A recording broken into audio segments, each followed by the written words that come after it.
But right now, I want to introduce our guest for a little fireside chat. It's going to be about 20 minutes long. And as we're talking, a few minutes in, if you have any questions or anything, make your way down here. And you could ping your question or tell Eric your question, and he'll grab our attention, and we'll go from there.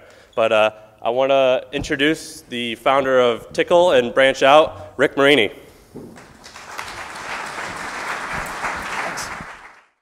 All right, what's happening? So I get to be the only thing between all these people and beers, right? Wonderful. That's right. No pressure. So Rick's been kind enough to join us. I emailed him about in June, and when he said yes, I was just so pumped and so happy to have him, and so we agreed to do this little chat. So so let's just begin with a little bit of your background. Who are you? Why are you cool? How about who am I, not why am I cool? That's easier. No, you're sure. So let's see. So I'm Rick Marini. I grew up in a small town in New Hampshire. I've been a tech entrepreneur out in Silicon Valley for the last 15 years. Undergrad was UNH back in New Hampshire.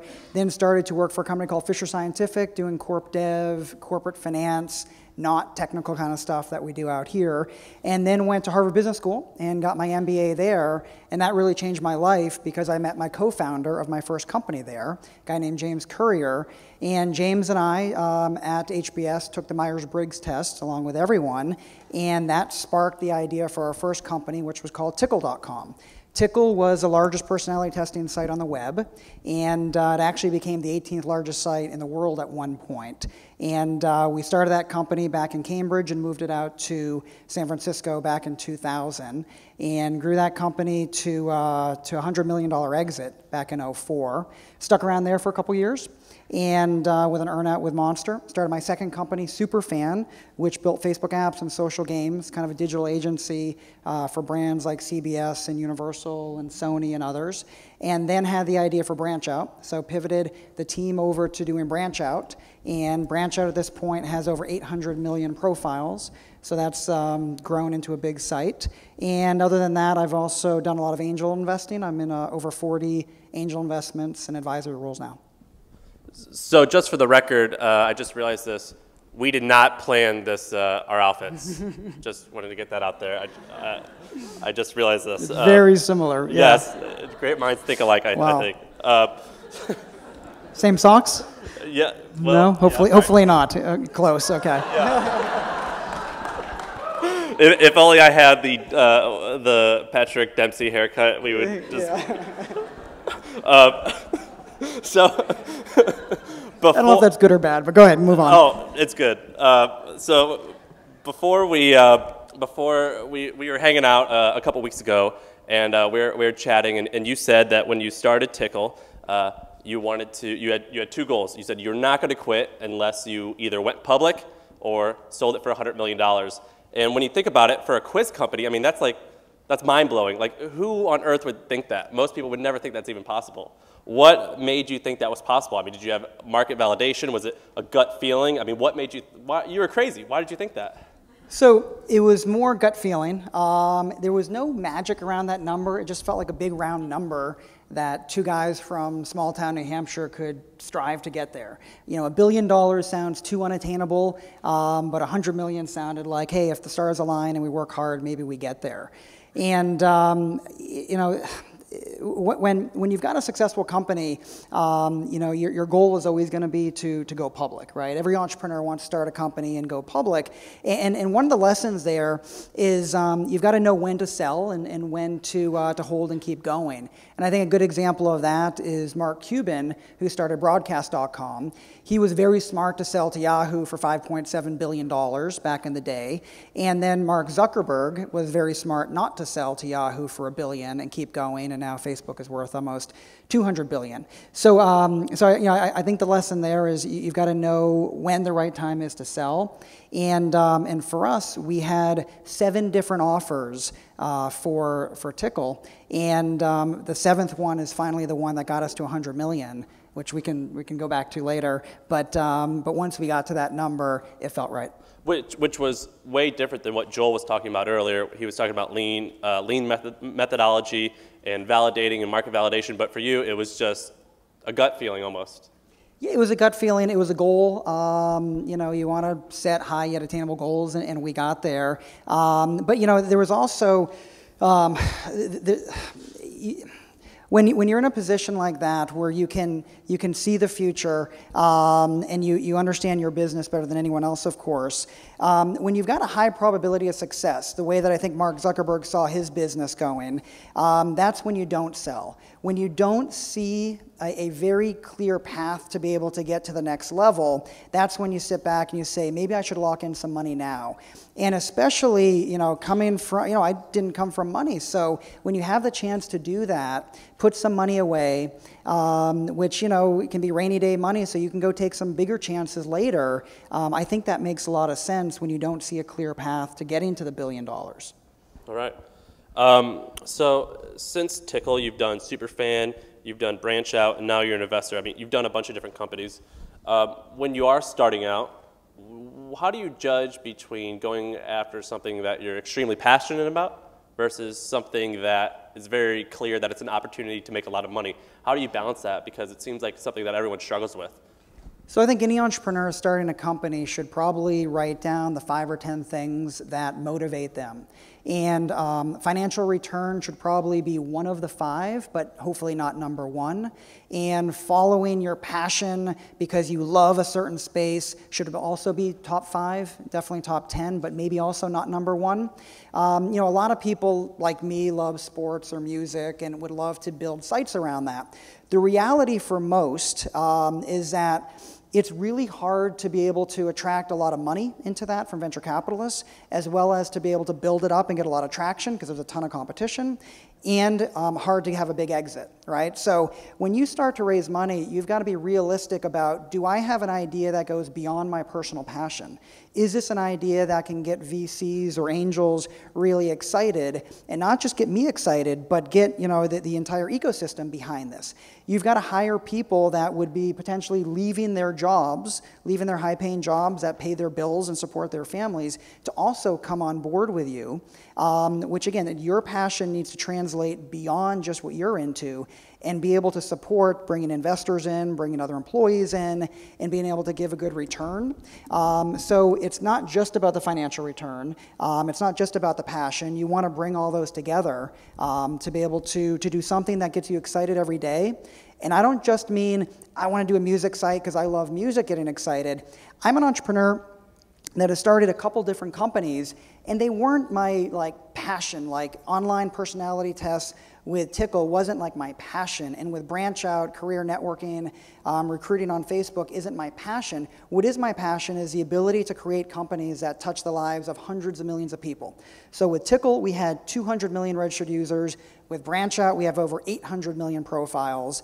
I would rather create companies that have a positive impact on hundreds of millions of lives than do a little niche site, music site, that is something that I'm passionate about. But that's me, and everyone's got to figure out their goals. But if you want to be realistic and attract revenue, attract funding, and be able to have a big exit, you've got to think about what's going to get me there, and your personal passion project may not. And by the way, I also want to go back to something earlier when I had said about, 100 million was a good exit and I was happy, but you could go for the billion. A lot of people think that if they don't get to that $1 billion exit, right, if they're not the next WhatsApp or Snapchat or whatever, that it's a fail.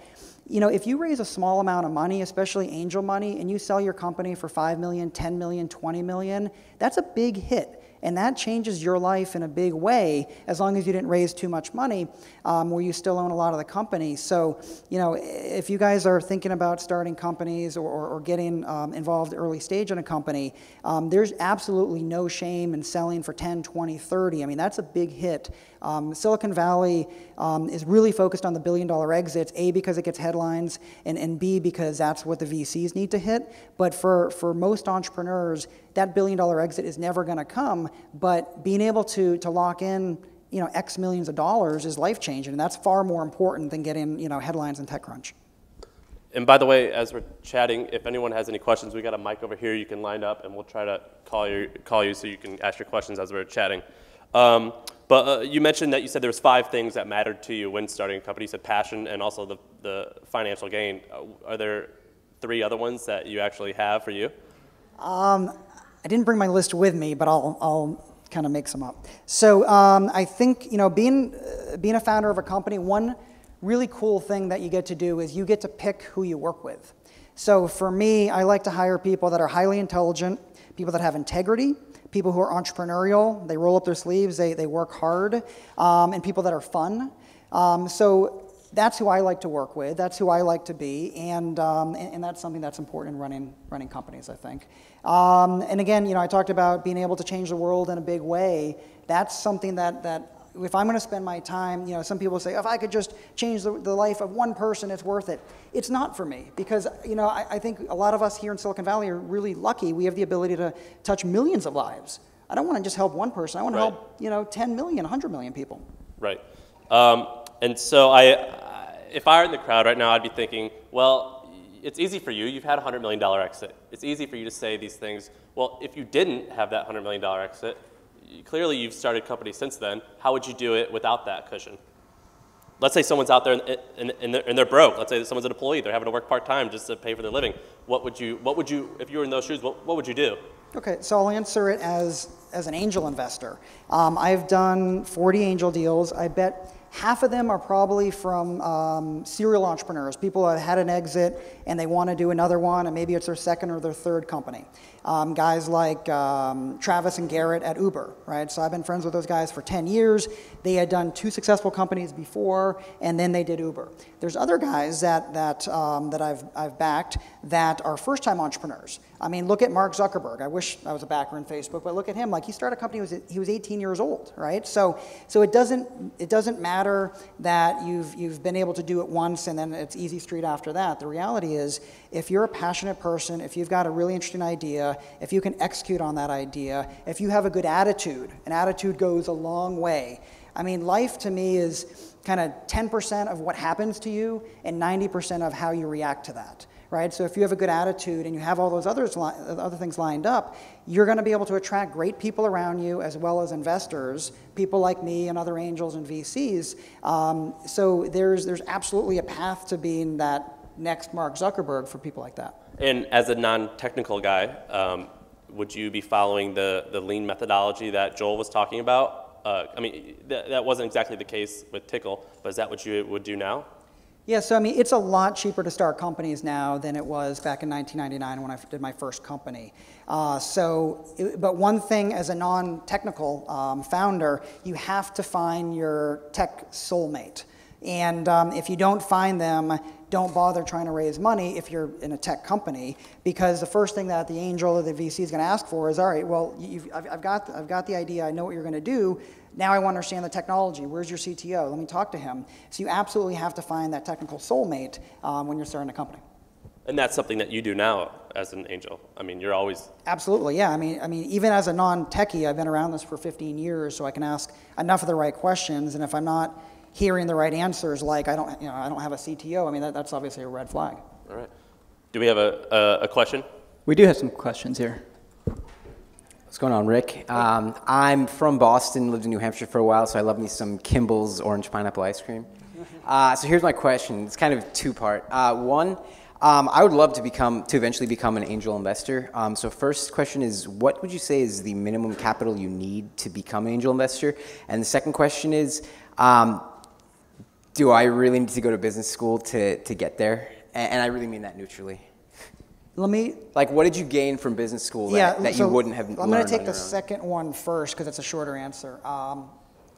No, you don't need to go back to business school. Is a short answer. I loved my time at HBS. It was life-changing. Literally, it was a life-changing experience because I didn't go back into corporate finance where I expected to go back. I met my co-founder and I became an entrepreneur. It changed my life. Now that said, I grew up in New Hampshire. I went to undergrad in New Hampshire. I went to B school in Boston. I mean, that was my life there. I wasn't out in Silicon Valley. I wasn't going to conferences like this. I wasn't going to networking events and everything that everyone here has access to.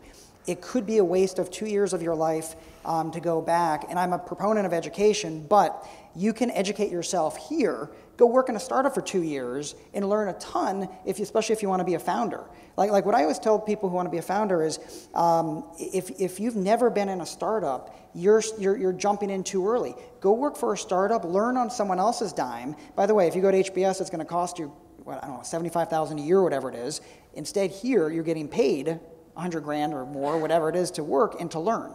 So use that time here. That's the money that I saved up to potentially be an angel investor. Okay, good. So now you've got that saved up. And now on the angel question, angel investing is highly, highly risky, right? So whatever your percentage of your portfolio that you might allocate towards high-risk investments, I mean like super high risk, maybe that's 5% of your portfolio, you should not be doing more than 5% of your portfolio in angel deals. Because you should expect that many of those, at least half of those, will be a zero. And it's really hard to make up when you have zeros. So, you know, I mean, start small, especially with companies that you know something about. So for me as an angel, you know, I always look for great teams, of course, that's always number one. I look for big markets and disruptive technologies, and that's really important. But third, I tend to invest in consumer internet and mobile and social and marketplaces, things that I know because of two reasons. One, I can understand what they're doing, and number two, I can be helpful. So try to stick to your area of expertise when you're doing angel investing, especially early days. I have more questions, but I'll be respectful. Maybe we can catch up offline. Okay. Cheers. So we kind of skipped over a pretty fun story and a pretty important part of who you are, which was the story of Tickle. We kind of skipped over the part of the $100 million exit. And when we were chatting earlier, you mentioned, I mean, I was pretty amazed at what happened, obviously, like I'm sure everyone here is. But you talked about when you were with, Monster.com bought it. When you were with them, you told me that getting there was 99% perspiration and 1% inspiration. And I think that's pretty wild because really the odds are not in your favor to have a $100 million company. So how are you balancing the idea of getting lucky versus working your ass off and getting the ability to even negotiate that deal? Yeah, so the word lucky. So you guys have probably heard the harder I work, the luckier I get. That is true. The other is you have to put yourself in a position to be lucky. And that's what we did with the deal with Monster. I mean, we worked our butts off. We started the company in 1999. We sold it in 2004, so there's 5 years there. We raised money in March of 2000, March 6th of 2000, which was the day the NASDAQ tanked and the bubble burst. And that was not a fun time. Luckily, we got the money in before that happened and moved out here. And the first 2 years were really, really hard out here because it was a recession. I mean, it was, you know, Silicon Valley was impacted more than any place else in the country, and it was just not a fun place. 2001, we were 3 months away from going under. I mean, it was really scary. Our bankers and lawyers were telling us you should close up shop and, you know, pay off your bills. And we said, fuck that. We're not going to do that. We've never lost in our lives, and we're not going to lose on this. And does going under even include your personal, what you have? I mean, your personal worth? Yeah, I mean, everything was in the company. So I mean, it was, going under means that you're screwed. Yeah, I mean, big time. So not just the company, but you. Yeah. So we put like everything into it, and yes. This shit is hard. Yes. So we put everything into it, and I picked up the phone and started doing deals because our sales guys weren't getting it done, not because it was their fault. It's just nobody was buying ads. In 2001, and one of the tests that we had was an IQ test. This is a very long answer to your question, but I'm gonna get to it. It's a good story, though. I started picking up the phone and doing what's called CPA, cost per acquisition, deals for our IQ test, and we would charge $15 for the test, and then we'd give $5 to the company the advertiser that promoted it for us, and it started taking off. And what happens is all these guys look at each other and look at the deals, and then everyone started calling me saying, I want to run that, and it took off.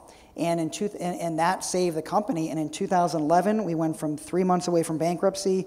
And I'm sorry, in 2001. In 2002, we won the Webby Award for the fastest growing site on the entire internet. And a lot of it was driven by that IQ test and all the traffic that was brought in. And that's when things took off. And we went from 1 million in revenue to 4 to 16. And then by 2004, we were at a run rate of 25 million. And that's when, now getting to the answer, that's when we put ourselves in a position to be lucky for two reasons. One, because we had real revenue. We were doing 25 million of revenue at that point, on our way to 40 million the next year. And number two, because A friend of ours, who was also an HBS classmate a year ahead of us, had sold his company, his name's Chris Michael, to Monster about 6 months prior. And Andy McKelvey, the CEO of Monster, who basically controlled Monster, he was chairman of the board and could do whatever he wanted. Chris knew that we were about to raise money at a $100 million valuation from Excel, who's now one of my main investors in BranchOut. And Chris also told Andy, this is happening, and if you're interested in these guys, Excel is going to want 5x the return on their money. Therefore, you're going to have to buy them for $500 million later. The market cap of Monster was too small to support a deal that big. So Andy said, no, we need to do this right now. So we told Excel, give us a week. James and I flew to New York to meet with Monster, and it was a very quick process because we had real revenue and we already came vetted by Chris. And then James and I found ourselves in Andy's office. And we had gone in there, reminding ourselves we want $100 million. That's the goal. We sat down with Andy, and it was a 3-minute conversation. He sat down and said, guys, I'd like to buy your company, and I'd like to pay $80 million. James and I looked at each other and said, we'd like $120 million. Andy, who's a 75-year-old multi-billionaire, sat back, thought about it, and then said, guys, I'm going to offer you $100 million, and that's it. And James and I, at that point, knew this negotiation is over. This is not going any further. James and I, in our best poker faces, looked at each other. Andy, you have a deal. And a $100 million deal was done. What's that feel like to hit a goal that you set out to do 9 years ago? I mean, what did you do? You get a little top hat and a monocle? You know what? It's is that our matching outfit next time? I'm down if you are. So, you know what's weird about when you sell your company is that it's not like you just won the Super Bowl. It's like 3, 2, 1, yay! It's this process where we agreed to it, and then you go through like 2 or 3 weeks of due diligence, and then the legal stuff and all that stuff, and then you get paid when everything, when all that's done, and then it hits your bank account, and then you kind of go to your co-founder, hey, we did it, but it doesn't have the same thing like you just won the Super Bowl, like that moment. But of course, it felt great, and it allowed me to to do some nice stuff for my family, to do angel investing, and to have, some security for my family. So it was kind of, all right, this is awesome, let's get back to work. Yeah, we also had an earnout, so we just kept cranking away with the business. And, when someone offers you that much and they ask you to stay on, it was the right thing to do for us to stay on for another 2 years. All right, do we have one more question? Hi, Rick. I'd like to talk a little bit about BranchOut. A couple of years ago, social recruiting was very hot, and you were able to raise quite a nice amount of money. Recently, most of the players have their own challenges, and not only in social recruiting, but all Facebook-based businesses maybe. How do you see this going forward, and with mobile and with Facebook-based businesses? Sure. So, so Facebook made some major changes to the platform about 1.5 years ago. And, prior to that, BranchOut was adding 400,000 new users a day with zero marketing. That's a big number, right? So those were the fun days of Facebook. They made changes right before they went public to be able to better monetize the feed with ads instead of free promotion for BranchOut and Zynga and all the other app developers. So, the lesson there is be careful when you develop on another platform that you don't control. So, in many good ways, we were able to do some wonderful things with BranchOut and build a very big database and raise money and do some awesome things in helping people get back to work. And then in other ways, when you rely on another platform, that is a risk that can really hurt your growth. And we talked about this, and so when Facebook made a change, BranchOut kind of got screwed for a minute. And you had a great answer. I was like, were you devastated? How did you feel? And you told me something really amazing, which goes along exactly with the title of this talk, which is, this shit is hard. It'd be easy to be devastated and just freak out and be like, I'm screwed. I've raised $56 million. My business is, I'm fucked. Nobody's going to feel bad for me or should feel bad for anyone. I didn't feel bad. You just react to it, right? You make changes. You've got to adjust, and you don't go home and cry about it. You figure it out. I mean, inactivity leads to doubt and fear. Activity leads to confidence and courage. And if you've got to be active to be courageous. And we made changes based on the information we had and move forward. And you did not dwell on it. I was amazed. Of course, we thought about what do we do now? So we were pragmatic about it, but we're not gonna. I mean, nobody wants to hear us crying or bitching. I mean, you just move forward. Yeah, I mean, when you told me that, this is part of being an entrepreneur. Like, I mean, we called it "This shit is hard." This session because it is hard. And that stuff's going to happen. And things that are, worse can happen too. You've got to know what you're getting into being an entrepreneur, because it's not all about great TechCrunch stories and meeting, presidents and interesting people. It's, most of it is a day-to-day grind. And this stuff is going to happen. And if you don't have the stomach to ride that roller coaster, you really shouldn't be an entrepreneur. And I tell people that to hopefully save them heartache later. I love being an entrepreneur. There's nothing else I'd rather do. I love it. I love the ecosystem. I love working with smart, creative people. That's why I do this. But you also have to know, especially as a founder, how much pressure is on you. You can never shut it off. You're always on. You're always pitching your company. And bad stuff is going to happen. And I've had, the highest highs and lowest lows all in the same day. And this is, one example in a big way of stuff that happens as part of that journey. So we're about out of time, but is there anything that you'd like to tell the crowd that you wish that you would have known or been told when you were just getting going? I mean, the things that have helped me in my career from early days, and these are just general, not necessarily as a founder, but I've tried to work harder than everyone around me. I've tried to say yes a lot. If someone gives you the opportunity to do something, say yes, whether it's a project at work or it's a business dinner or a networking event or whatever. Say yes and just get out there and do stuff.